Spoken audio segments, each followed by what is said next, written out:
La fe cristiana no es una teoría ni una ideología. La fe cristiana es el camino para conocer y amar a una persona que vive, a Jesucristo.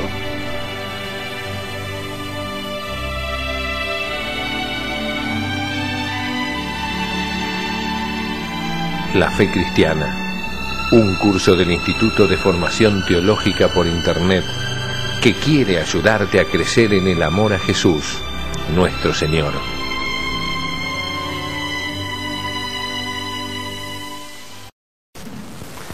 En nombre del Padre, y del Hijo, y del Espíritu Santo.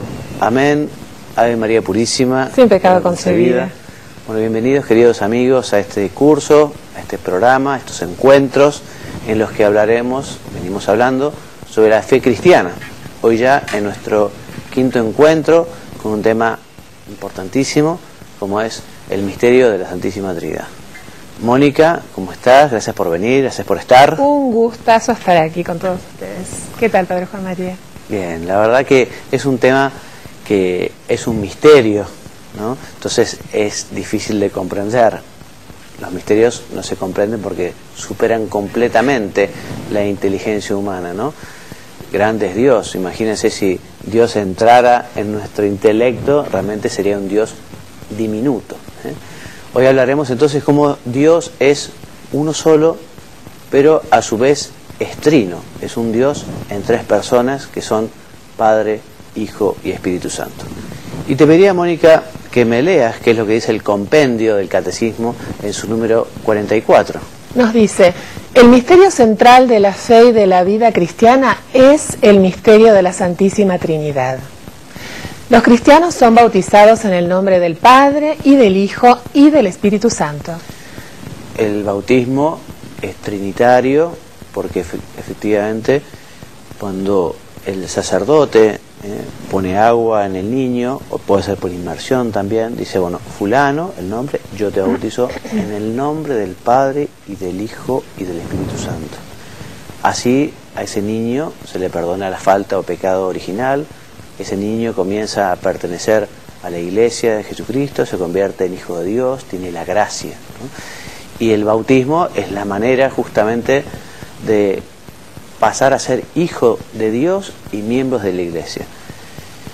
Vemos como en toda la vida de Jesucristo es una revelación del misterio de la Trinidad. Tanto en la Anunciación como en el nacimiento, en el episodio de su pérdida en el templo, cuando el niño se pierde y luego es hallado, cuando tenía 12 años, en su muerte y en su resurrección, Jesús se revela como Hijo de Dios. Y lo hace de una manera nueva, de una manera que era claramente diferente a la filiación adoptiva que tenemos nosotros. Jesús nunca habla de nuestro Padre, por ejemplo. Jesús habla de mi Padre y vuestro Padre.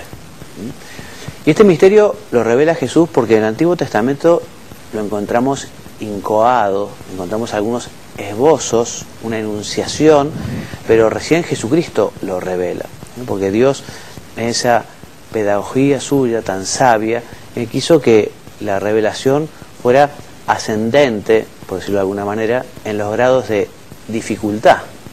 Y en un primer momento Dios se presenta como Padre Todopoderoso, y recién con la venida de Jesucristo, que es el culmen de la revelación, allí nos viene a enseñar, nos viene a contar, viene a revelarse como uno, pero en tres personas.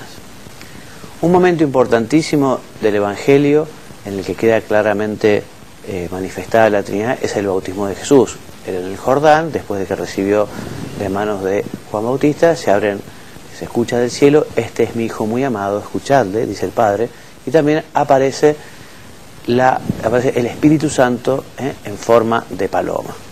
¿Qué otro lugar más, Mónica, queda patente esta revelación de Jesucristo?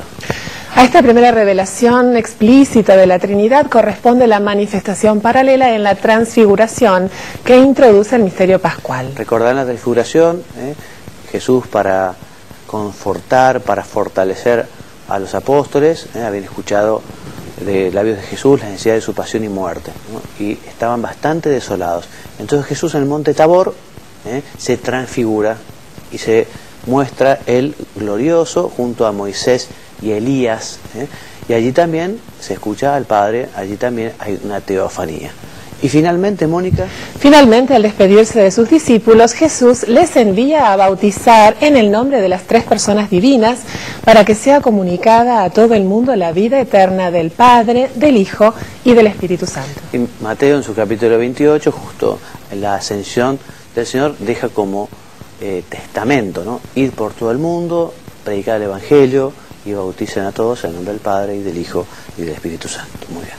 Entonces decíamos que en el Antiguo Testamento Dios revela su unidad y su amor, se manifiesta como Padre, pero esa revelación crece de una manera muy particular cuando ya no habla por los profetas, sino que habla por el mismo Verbo, por la segunda persona de la Santísima Trinidad, por Cristo, en la encarnación. Jesús se dirige a él con el término arameo de Abba. ¿Qué quiere decir, Mónica? El término arameo Abba era usado por los niños israelitas para dirigirse a su propio padre. Juan Pablo II, cuando comenta este texto, dice que se deberían haber sorprendido mucho los judíos, los hebreos, en la forma familiar con que Jesús se refería a Dios Padre, porque hablar así como de papá o papito, un término muy coloquial, muy cercano, ¿no?, era el que Jesús utilizó para hablar de su Padre Dios. Entonces decíamos, Jesús distingue siempre su filiación de la filiación de los discípulos, que es diferente. Y llamarse a sí mismo Hijo de Dios, en sentido único, fue el motivo, nada más ni nada menos, que de su condena a padecer en la cruz. ¿Cómo estaría Jesús desconvencido que era el Hijo de Dios, que cuando lo condenan, pero acaso eres el Hijo de Dios? Se rasgan las vestiduras, pero Jesús vino a decir la verdad y vino a revelarnos esta verdad, ¿no?, que Dios es uno y Dios es trino, y Él era la segunda persona de la Santísima Trinidad. Entonces en Cristo Dios abre y entrega su intimidad, se manifiesta de una manera muy cercana. Cuando Felipe le dice a Jesús, bueno, pero muéstranos al Padre, ¿no? Y Jesús le dice, bueno, el Padre y yo somos una misma cosa, quien me conoce a mí, conoce al Padre. Y esta revelación fue un acto de amor. Dios no tenía obligación de revelarse, como tampoco tenía obligación alguna de crear el cielo y la tierra, de crearnos a nosotros, pero fruto de su inmenso amor, entonces se revela, se manifiesta, y fruto de su amor también nos envía al Hijo para redimirnos del pecado de nuestros primeros padres, para redimirnos del pecado original. Este misterio revelado por Jesucristo es la fuente de todos los demás misterios. Y ahora vamos a hablar de esta vida íntima de Dios. Entonces, primero decimos que Dios no solo posee una vida íntima, sino que Dios es su vida íntima. Y esta vida íntima de Dios se caracteriza por eternas relaciones vitales, de conocimiento y amor, que llevan a expresar este misterio a través de las denominadas procesiones. Dos son las procesiones de las que nos habla la Escritura: la generación y la expiración. Entonces, ¿cómo se explica este misterio? Bueno, se explica de la siguiente manera. Dios, que se conoce a sí mismo en su sabiduría, tiene un conocimiento tan perfecto de sí mismo que ese conocimiento genera una persona. La persona del Verbo, o la segunda persona de la Santísima Trinidad, o esta idea divina, es el conocimiento que tiene Dios de sí mismo. Vamos a ver un poquito más adelante cómo nosotros, por ejemplo, también podemos tener una idea de nosotros mismos. Yo tengo una idea de mí mismo, me imagino, pero esa idea, digamos, es algo espiritual, es algo que está en nuestro intelecto, pero en Dios esa idea que tiene de sí mismo, ese conocimiento que tiene de sí mismo, es tan perfecto que es una persona. Y esa es la persona del Verbo, la persona del Hijo, la segunda persona de la Santísima Trinidad. Entonces, por eso se dice que la mejor analogía con las procesiones está en el espíritu humano. Por un lado, el conocimiento que tenemos de nosotros mismos, no sale hacia afuera. En cambio, en Dios, ese conocimiento es tan perfecto que engendra una persona. También, el amor que existe entre el Padre y el Hijo forma una persona. Entre dos personas humanas, por ejemplo, existe una relación de amor, pero esa relación de amor está en la cabeza, en el corazón, en los sentimientos de las personas. Pero en el caso del amor del Padre y el Hijo, ese amor es tan perfecto que suscita una persona. La tercera, el Espíritu Santo. El Espíritu Santo es el amor que existe entre el Padre y el Hijo. Léeme aquí, Mónica. De forma parecida, en Dios, el Hijo procede del Padre y es imagen suya, análogamente a como el concepto es imagen de la realidad conocida. ¿y cómo sigue? Solo que esta imagen en Dios es tan perfecta que es Dios mismo, con toda su infinitud, su eternidad, su omnipotencia. El Hijo es una sola cosa con el Padre, el mismo algo. Esa es la única e indivisa naturaleza divina, aunque sea otro alguien. Muy bien. Así nos enseña el símbolo niceno-constantinopolitano, que expresa esta fórmula: Dios de luz, luz, Dios de Dios, luz de luz, Dios verdadero de Dios verdadero.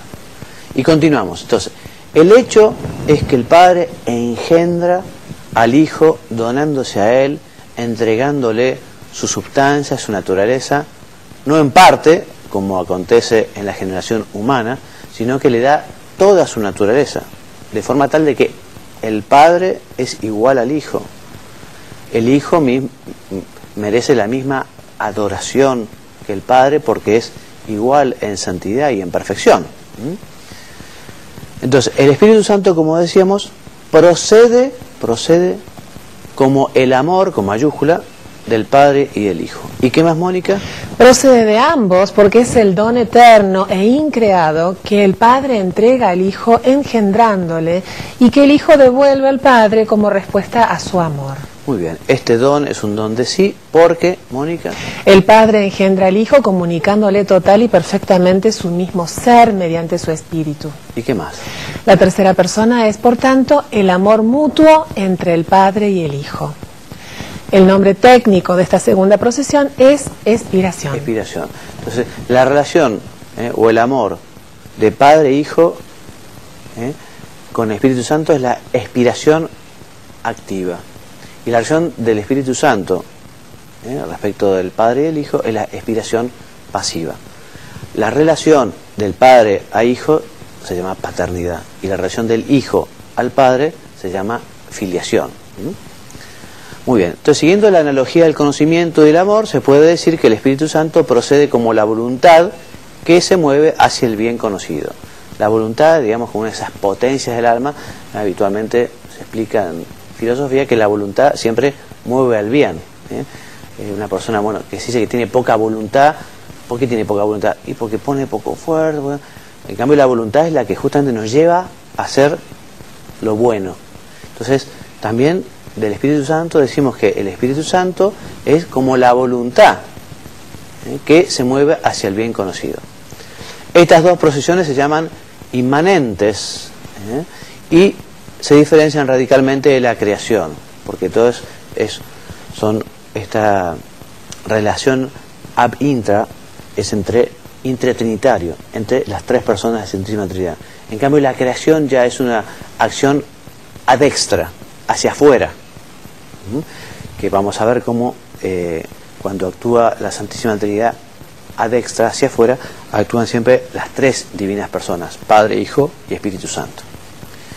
Mónica, las dos procesiones son el fundamento de distintas relaciones que en Dios se identifican con las personas divinas, el ser Padre, el ser Hijo y el ser expirado por ellos. ¿Qué más? Como no es posible ser Padre y ser Hijo de la misma persona, no es posible ser a la vez la persona que procede por la expiración y las dos personas de las que procede. Sí.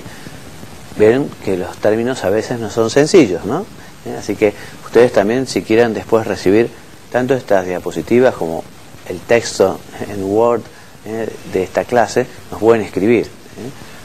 Después les vamos a dar el email, pero para que lo recuerden, juanmariagallardo@ secretariaifti@gmail.com, y Mónica tiene una dirección de correo que dice secretariaifti@gmail.com.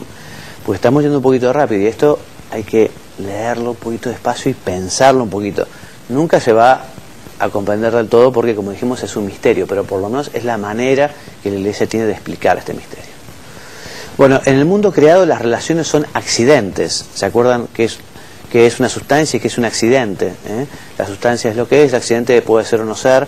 En cambio, las relaciones intratrinitarias no son accidentales, sino que son personales. Las mismas relaciones intratrinitarias, cada una es una persona. El Padre, el Hijo y el Espíritu Santo. Paternidad, filiación, bien. Entonces, en Dios, puesto que las procesiones es donada toda la sustancia divina, las relaciones son eternas y se identifican con la misma sustancia.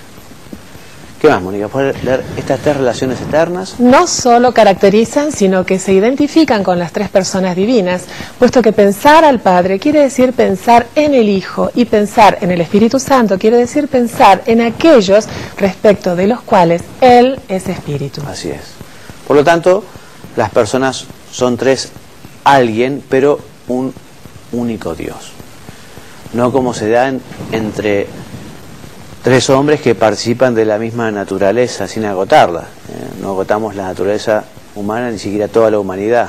En cambio, cada una de la naturaleza divina es Dios. Totalmente. Misterio. Entonces, estas tres personas son cada una toda la divinidad, identificándose con la única naturaleza de Dios. O sea que las personas son la una en la otra. Por eso Jesús, como les decía, le dijo a Felipe: quien me conoce a mí, conoce al Padre. Y el Catecismo, Mónica, en su número 221, ¿qué nos dice? Esta dinámica, que técnicamente se llama pericóresis o circumincesio, dos términos que hacen referencia a un movimiento dinámico en que el uno se intercambia con el otro como en una danza en círculo, ayuda a darse cuenta de que el misterio del Dios uno y trino es el misterio del amor. El mismo es una eterna comunicación de amor. Padre, Hijo y Espíritu Santo, y nos ha destinado a participar en él. Muy bien. Y también nos dice el compendio del Catecismo que el Espíritu Santo, que es la tercera persona de la Santísima Trinidad, es Dios, uno igual que el Padre, igual que el Hijo, procede del Padre y el Hijo, pero igual en divinidad. Por eso merece la misma adoración y alabanza. El Espíritu Santo, enviado por el Padre y por el Hijo encarnado, guía a la Iglesia hasta el conocimiento de la verdad plena. Ya veremos cómo Dios, cuando actúa, hemos dicho, hacia afuera, siempre actúan las tres divinas personas. Pero se habla de que cada persona actúa de una manera muy particular y por apropiación se dice que Dios es el Creador, el Hijo es el Redentor y el Espíritu Santo es el amor, el santificador. Aunque las tres divinas personas son las que han creado, las que nos han salvado o redimido, y las tres personas son las que nos invitan y nos ayudan con la gracia a ser santos. Mónica, el compendio en su número 48 dice: la Iglesia expresa su fe trinitaria confesando un solo Dios en tres personas, Padre, Hijo y Espíritu Santo. Las tres divinas personas son un solo Dios, porque cada una de ellas es idéntica a la plenitud de la única e indivisible naturaleza divina. Las tres son realmente distintas entre sí por sus relaciones recíprocas. El Padre engendra al Hijo, el Hijo es engendrado por el Padre, el Espíritu Santo procede del Padre y del Hijo. Muchas gracias. Pues son exactamente iguales, pero esta es lo que diferencia a cada una de las personas, ¿no? Esa relación. Vamos a hablar de nuestra vida en Dios. Entonces, vamos a decir más de una vez en este programa y en los próximos que Dios creó por su infinito amor. Dios no tenía ninguna obligación de crear nada, ni crear a nadie, pero Él nos ha querido crear, Él nos ha querido además luego perdonar y nos ha querido redimir. O sea que toda la creación es una obra de amor. Es como que el amor de Dios desborda y se manifiesta en la creación. Por eso todo el actuar de Dios en la historia es obra conjunta de las tres personas, que se distinguen solo en el interior de Dios. No obstante, cada una imprime en las acciones divinas ad extra su característica personal. Y aquí hay un ejemplo que es muy interesante para decir, bueno, en la creación actúa el Padre, el Hijo y el Espíritu Santo. La obra es de los tres, pero cada uno dejó como su huella. Entonces, un ejemplo interesante, dice, bueno, a mí me regala una familia, me hace un regalo. Yo digo, por ejemplo, una canasta, y allí hay una torta, allí hay un cuadrito, allí hay algo, dice, bueno, el regalo es de una familia, pero yo conozco mucho esa familia y yo sé que esa torta la hizo fulana de tal porque cocina tan bien, ese cuadro o esa otra cosa le hizo el otro porque, ¿no? O sea que siendo un solo regalo, se ve quién ha dado cada una de esas partes, por decirlo de alguna manera, a modo de ejemplo gráfico, ¿no?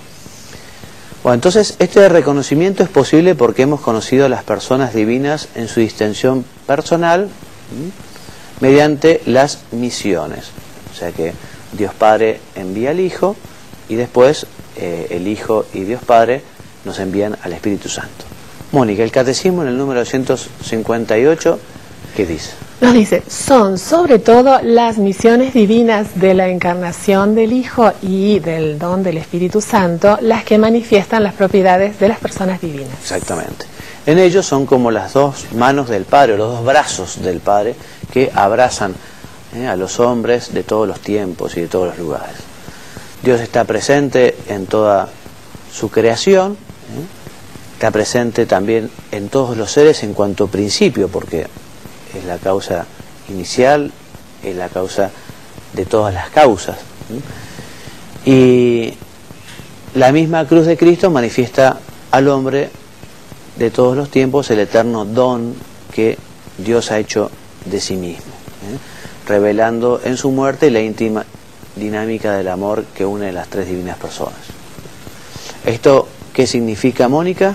Esto significa que el sentido último de la realidad, lo que todo hombre desea, lo que ha sido buscado por los filósofos y por las religiones de todos los tiempos, es el misterio del Padre, que eternamente engendra al Hijo en el amor, que es el Espíritu Santo. Muy bien, yo creo que va quedando, ¿no? Mónica se va entendiendo, como el conocimiento que tiene Dios de sí mismo engendra al Hijo, es el verbo, la imagen, la idea de Dios, el amor entre el Padre y el Hijo, genera o suscita al Espíritu Santo, esa inspiración activa, es engendrado del Espíritu Santo, el amor, la tercera persona de la Santísima Trinidad, el amor entre el Padre y el Hijo.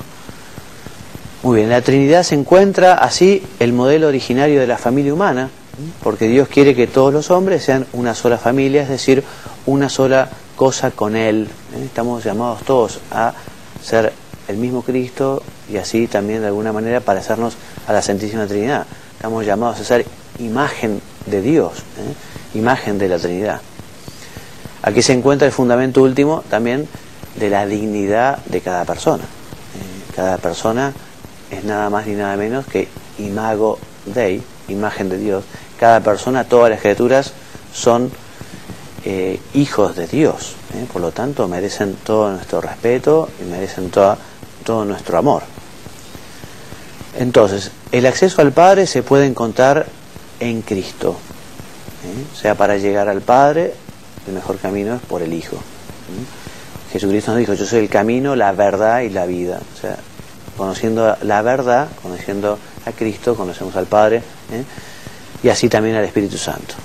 A través de la contemplación de la vida de Cristo y a través de los sacramentos tenemos acceso a la misma vida íntima de Dios. Recordemos, ¿para qué vino Jesucristo? Jesucristo vino a salvarnos y nos vino a invitar a poder gozar de la bienaventuranza eterna del cielo. Para eso quiso fundar su iglesia, que su iglesia es sacramento de salvación, quiere que todos los hombres lleguen al cielo. Entonces, enamorándonos de Cristo, conociéndolo a Cristo, así nos identificamos con Dios y así estamos sacando como el pasaporte para la vida eterna. Muy bien, Mónica, consejo, léemelo por favor. Tratar a las tres personas, a Dios Padre, a Dios Hijo, a Dios Espíritu Santo, y para llegar a la Trinidad Beatísima, pasar por María. Cuando hablamos de tratar, decimos en la oración, ¿no? Hablar con el Padre, hablar con el Hijo, hablar con el Espíritu Santo, de dirigirnos a cada una de las divinas personas, ¿no? Y también aprovechando la Trinidad de la Tierra, Jesús, María y José, para llegar a la Trinidad del Cielo. Y por último, ¿Qué nos dice el compendio en su número 49, Mónica? Inseparables en su única sustancia, las divinas personas son también inseparables en su obrar. La Trinidad tiene una sola y misma operación, pero en el único obrar divino cada persona se hace presente según el modo que le es propio de la Trinidad. Muy bien. Y como les decía, si quieren nos pueden escribir, aquí se ven las direcciones de correo abajo de todo, juanmariagallardo@gmail.com o a Mónica, secretariaifti@gmail.com. Como bibliografía básica, tiene el catecismo en su número 232 a 277 y el compendio del catecismo, los números 44 a 49. Como lecturas recomendadas, la homilía Humildad, una homilía del libro Amigos de Dios de San José María Escrivá Balaguer, y del canal Ratzinger, o sea del Papa Benedicto XVI, El Dios de los Cristianos, de edición Sígueme de Salamanca. Bueno, y hasta aquí entonces nuestro encuentro de hoy. Muchas gracias por habernos acompañado. Esperemos que les haya sido de utilidad y nos encomendamos entonces a la Santísima Trinidad para que nos llene de su amor y así poder devolver con amor, porque amor con amor se paga. Amor a Dios y amor a los demás. Que Dios los bendiga y los haga muy santos. Amén. Muchas gracias.